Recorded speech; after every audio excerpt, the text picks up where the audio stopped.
Alright, this next guy coming to the stage, he's a good friend of mine. He plays all over town. Give it up for Ethan Herschenfeld.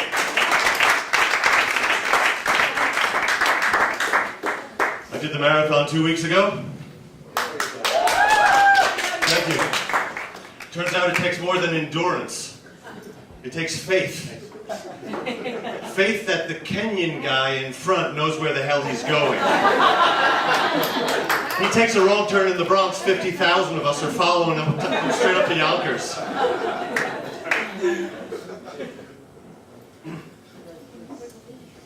I wasn't sure the leader was Kenyan, but I suspected he was, which made me uncomfortable, which made me feel like a Republican.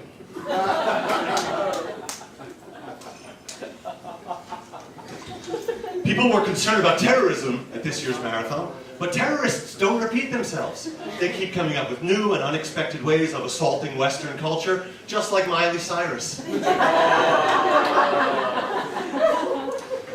When I run, I look homicidal. So I race walk, which makes me look like a guest star on Glee.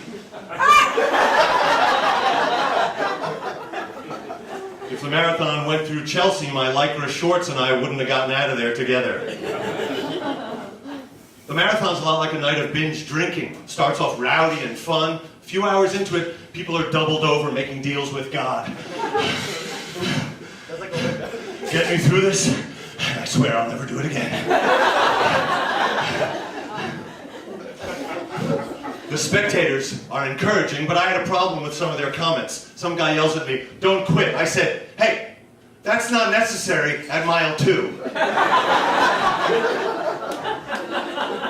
A lot of people yell, "You can do it," which is dangerously misleading because they say that to everyone, including the 400 people who ended up dropping out, and the 2 who ended up dropping dead. I did my first Ironman in August. So I finished an hour faster than I expected, just like the first time I had sex.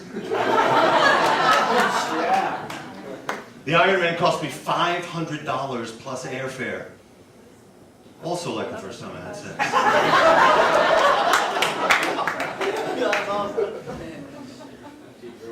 My goals with the Ironman were identical to my goals now when making love.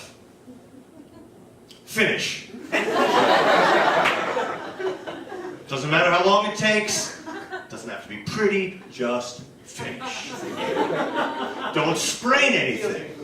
Do whatever it takes. Slow down, take a break, change position, stop for a meal. Don't sprain anything. And the most important love-making and Ironman goal, when I finish, I want to hear someone say, "Ethan Herschenfeld, you are an Ironman." I told one friend about the Ironman. He had a really weird reaction. He says to me, "You did an Ironman? You? A Jew?"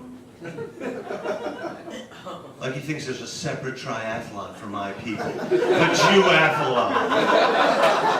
The Hebathon. The Iron Jew. What would that competition consist of? Instead of swim, bike, run, fill a tooth, file a lawsuit, send back a meal, because the soup's not hot. It's not called the Ironman, it's called the Silverman. If it goes well, you trade for the big one, the Goldman.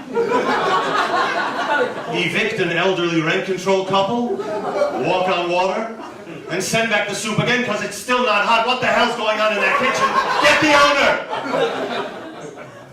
Gentiles call the manager, Jews summon the owner, which has biblical origins. In the Old Testament, we talk straight to God. New Testament, they talk to the Son, who's basically the manager. He can get you some free bread, a little wine, maybe some fish, but he can't comp the meal.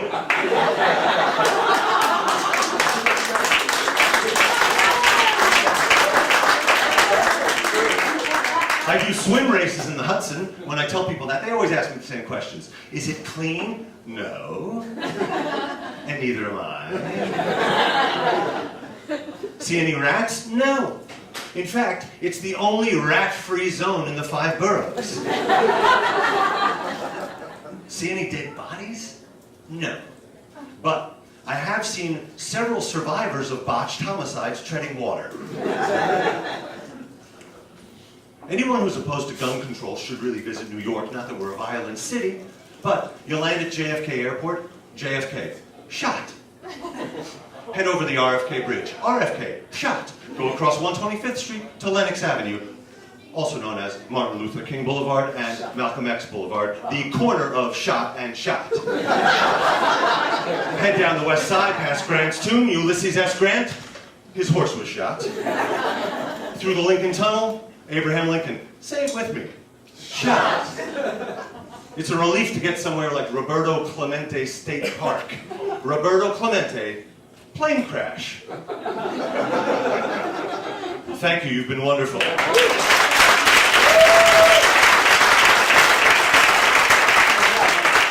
Ethan Herschenfeld, everybody.